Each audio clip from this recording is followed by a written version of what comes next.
हर किसी के पास अपनी कोई न कोई प्रतिभा होती है जिस कारण से वह अपने आप में खास होता है। अतः हमें दूसरों को देखकर उसकी तुलना करते हुए कभी खुद के लिए घमंड नहीं करना चाहिए, क्योंकि घमंड करने वालों का सिर हमेशा नीचे रहता है। तो इस वीडियो में हम जानेंगे इसके बारे में। तो दोस्तों, अगर चैनल पर नए आए हैं तो हमारे चैनल को सब्सक्राइब जरूर करें। एक बार की बात है, हंसों का एक झुंड समुद्र तट के ऊपर से गुजर रहा था। उसी जगह एक कौवा भी मौज मस्ती कर रहा था। उसने हंसों को उपेक्षा भरी नज़रों से देखा। तुम लोग कितनी अच्छी उड़ान भर लेते हो, कौवा मजाक के लहजे में बोला। तुम लोग और कर ही क्या सकते हो, बस अपना पंख फड़फड़ा कर उड़ान भर सकते हो। क्या तुम मेरी तरह फुर्ती से उड़ सकते हो, मेरी तरह हवा में कलाबाजियां दिखा सकते हो? नहीं, तुम तो ठीक से जानते भी नहीं कि उड़ना किसे कहते हैं। कौवे की बात सुनकर एक वृद्ध हंस बोला, ये अच्छी बात है कि तुम ये सब कर लेते हो, लेकिन तुम इस बात पर घमंड तुम्हें नहीं करना चाहिए। मैं घमंड वमन नहीं जानता। अगर तुम में से कोई भी मेरा मुकाबला कर सकता है तो सामने आए और मुझे हरा कर दिखाए। एक युवा नर हंस ने कौवे की चुनौती स्वीकार कर ली।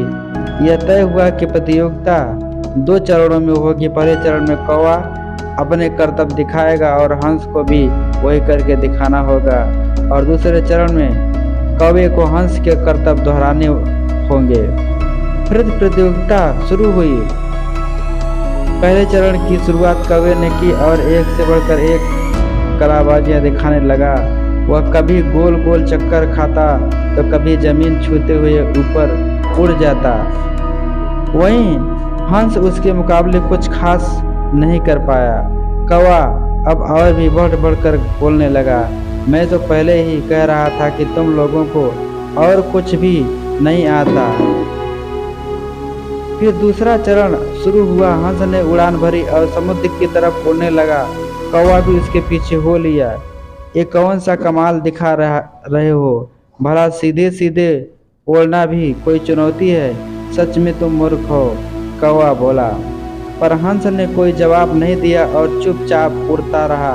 धीरे धीरे वे जमीन से बहुत दूर होते गए और कौवे का बड़बड़ाना भी कम होता गया और कुछ देर में बिल्कुल ही बंद हो गया।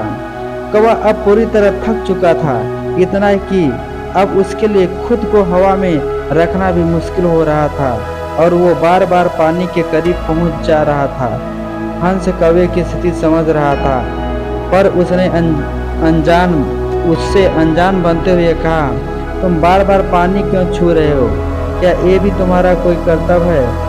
नहीं, कौवा बोला, मुझे माफ़ कर दो, मैं अब बिल्कुल थक चुका हूँ और यदि तुमने मेरी मदद नहीं की तो मैं यहीं दम तोड़ दूंगा।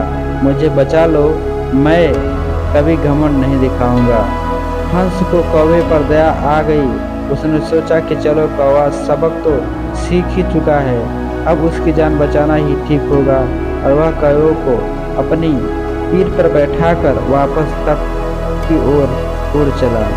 कहानी से शिक्षा, हमें इस बात को समझना चाहिए कि भले हमें पता ना हो, पर हर किसी में कुछ न कुछ प्रतिभा होती है जो उसे आप में उसे विशेष बनाती हैं। और भले ही हमारे अंदर हजारों अच्छाइयाँ हों, पर यदि हम उस पर घमंड करते हैं तो देर सवेर हमें भी कौवे की तरह शर्मिंदा होना पड़ता है। जैसा कि एक पुरानी कहावत भी है, घमंडी का सर हमेशा नीचा होता है। तो दोस्तों, अगर ये कहानी आपको पसंद आई हो तो वीडियो को लाइक शेयर और चैनल को सब्सक्राइब जरूर करें।